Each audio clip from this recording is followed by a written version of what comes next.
Breaking news చూస్తున్నాం. నల్గొండ, వరంగల్, ఖమ్మం పట్టభద్రుల ఉప ఎన్నిక ప్రచారం తారాస్థాయికి చేరింది. కాంగ్రెస్, బీఆర్ఎస్, బీజేపీ ప్రతిష్టాత్మకంగా తీసుకుని ఓట్ల వేట సాగిస్తున్నాయి. సన్నాహ సమావేశాలు, పట్టభద్రులతో ఆత్మీయ సమ్మేళనాలతో దూసుకుపోతున్నాయి. పరస్పరం విమర్శలు గుప్పించుకుంటూ తమ పార్టీ అభ్యర్థిని గెలిపించాలంటూ ఓటర్లను అభ్యర్థిస్తున్నాయి.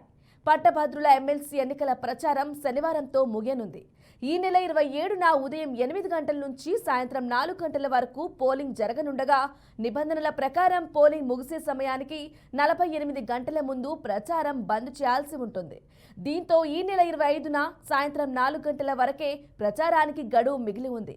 ఆ తర్వాత ఎటువంటి సభలు, సమావేశాలు, ర్యాలీలు నిర్వహించకూడదు. దీంతో శుక్ర, శనివారాల్లో ప్రచారం మరింత ఉధృతంగా సాగనుంది. దీనికి సంబంధించిన ఏర్పాట్లను చేస్తోంది ఈసీ.